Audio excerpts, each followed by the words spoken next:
Hello friends, कैसे हैं आप सब। मैं आप सबका अपने YouTube channel Our Inspire Story में दिल से बहुत बहुत स्वागत करती हूँ। दोस्तों, आज मैं आपको अपनी एक क्षमता पहचानो एक बहुत ही फेमस कहानी सुनाने जा रही हूँ। तो चलिए स्टार्ट करते हैं। एक गांव में एक आलसी आदमी रहता था। वह कुछ काम धाम नहीं करता था, बस दिन भर निठल्ला बैठकर सोचता रहता था कि किस तरह कुछ खाने को मिल जाए। एक दिन वह यूं ही घूमते घूमते आम के एक बाग में पहुंच गया। वहां रसीले आमों से लदे कई पेड़ थे। रसीले आम देख उसके मुंह में पानी आ गया और आम तोड़ने वह एक पेड़ पर चढ़ गया। लेकिन जैसे ही वह पेड़ पर चढ़ा, बाग का मालिक वहां आ पहुंचा। बाग के मालिक को देख आलसी आदमी डर गया और जैसे तैसे पेड़ से उतरकर वहां से भाग खड़ा हुआ।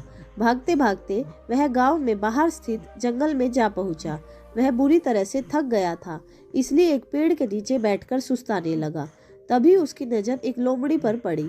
उस लोमड़ी की एक टांग टूटी हुई थी और वह लंगड़ा कर चल रही थी। लोमड़ी को देख आलसी आदमी सोचने लगा कि ऐसी हालत में भी इस जंगली जानवरों से भरे जंगल में ये लोमड़ी कैसे बच गई, इसका अब तक शिकार कैसे नहीं हुआ। जिज्ञासा में वह एक पेड़ पर चढ़ गया और वहां बैठकर देखने लगा कि अब इस लोमड़ी के साथ आगे क्या होगा। कुछ ही पल बीते थे कि पूरा जंगल शेर के भयंकर दहाड़ से गूंज उठा, जिसे सुनकर सारे जानवर डरकर भागने लगे। लेकिन लोमड़ी अपनी टूटी टांग के साथ भाग नहीं सकती थी, वह वहीं खड़ी रही।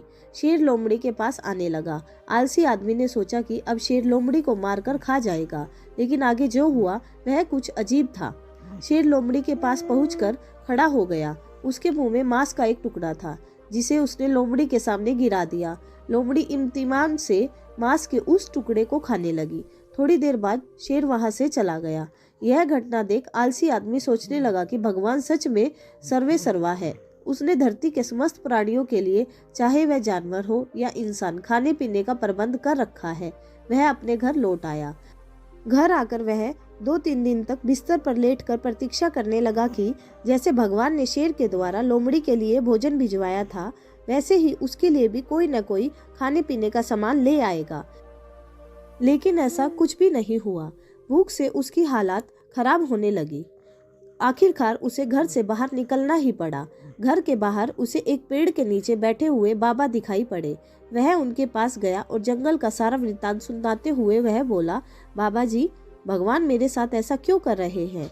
उनके पास जानवरों के लिए भोजन का प्रबंध है, लेकिन इंसानों के लिए नहीं। बाबा जी ने उत्तर दिया, बेटा ऐसा बात नहीं है।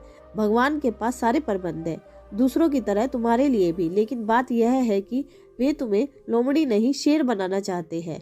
तो दोस्तों, इस कहानी से हमें यही शिक्षा मिलती है, हम सबके भीतर क्षमताओं का असीम भंडार है। बस अपनी अज्ञानतावश हम उन्हें पहचान नहीं पाते और स्वयं को कमतर समझकर दूसरों की सहायता की प्रतीक्षा करते रहते हैं। स्वयं की क्षमता पहचानिए, दूसरों की सहायता की प्रतीक्षा मत करिए। इतने सक्षम बनिए कि आप दूसरों की सहायता कर सके। तो दोस्तों, आपको ये कहानी कैसी लगी, आप हमें कमेंट करके ज़रूर बताइएगा। अगर आपको हमारी कहानी पसंद आई है तो अपने सभी दोस्तों के साथ शेयर भी कीजिएगा। तो चलिए मिलते हैं नेक्स्ट वीडियो में एक नई कहानी के साथ। तब तक के लिए बाय।